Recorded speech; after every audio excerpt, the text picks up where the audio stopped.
भारत की तरफ से हाल ही में किए गए ऑपरेशन सिंदूर और पाकिस्तान के साथ तनाव को लेकर एक संयुक्त प्रेस कॉन्फ्रेंस की गई। कॉन्फ्रेंस की शुरुआत शिव तांडव की धुन से हुई, जिसमें भारतीय थल सेना के डीजीएमओ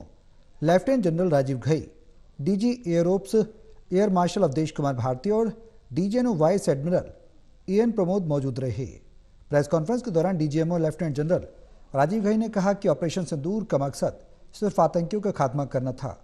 हमारे हमलों में 100 से ज्यादा आतंकवादी मारे गए, जिनमें यूसुफ अजहर, अब्दुल मलिक रऊफ और मुदस्सिर अहमद जैसे हाई वैल्यू टारगेट शामिल हैं। DGMO lieutenant general Rajiv Ghai ने कहा कि मेरे पाकिस्तान के डीजीएमओ से संपर्क हुआ, जिसके परिणाम स्वरूप 10 मई शाम 5 बजे से दोनों देशों के बीच सीज फायर और एयर इंट्रूजन पर विराम लगा, जैसा कि पाकिस्तान की डीजीएमओ ने प्रस्तावित किया था। उन्होंने कहा कि हमने 12 मई 2025 दोपहर 12 बजे फिर से बात करने का निर्णय लिया, ताकि समझौते को मजबूत और दीर्घकालिक बनाने के तरीके पर चर्चा की जा सके। हालांकि निराशाजनक रूप से पाकिस्तान सेना ने केवल कुछ मिनटों में ही इन समझौतों का उल्लंघन किया और क्रॉस बॉर्डर फायरिंग और ड्रोन आक्रमण करके यह तय किया कि वो हमारी सहमति का पालन नहीं करेंगे।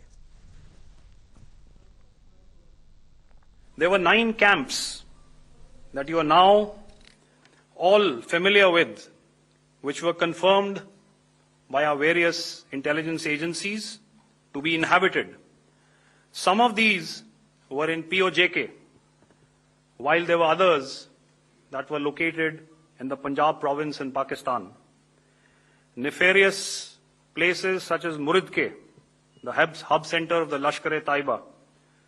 has over the years bred infamous characters such as Ajmal Kasab and the likes of David Headley. What followed was a careful scrutiny of each of these sinister locations, their layout, configuration, even the type of construction in each structure, and the terrain obtained around these. This was with an obvious intent to deduce and identify the exact vector that was required for their neutralization, as also the eyes in the sky that we would send up to ensure that we brought back evidence that we had indeed targeted what we set out to. The precise images of these engagements on that fateful and historical night have already been showcased during the first press statement on the 7th of May that was helmed by our Foreign Secretary. I have no doubt in my mind that we achieved total surprise, and those strikes across those 9 terror hubs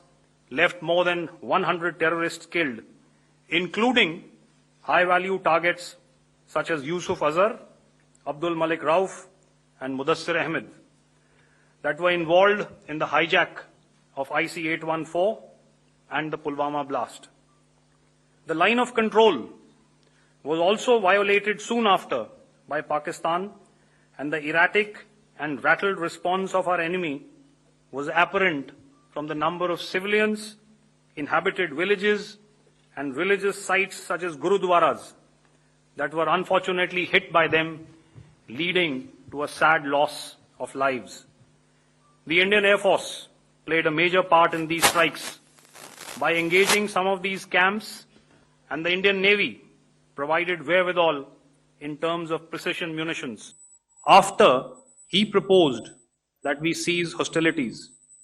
we also decided to further speak on the 12th of May, that's tomorrow, at 1200 hours, to discuss the modalities that would enable the longevity of this understanding. However, disappointingly, and must I add, expectedly, it took only a couple of hours for the Pakistan Army to violate these arrangements by cross-border and across the line of control firing, followed by drone intrusions across the expanse of the Western Front, through last night and in the early hours of the morning today. These violations were responded to robustly and dealt with as they must be. We have earlier today sent another hotline message to my counterpart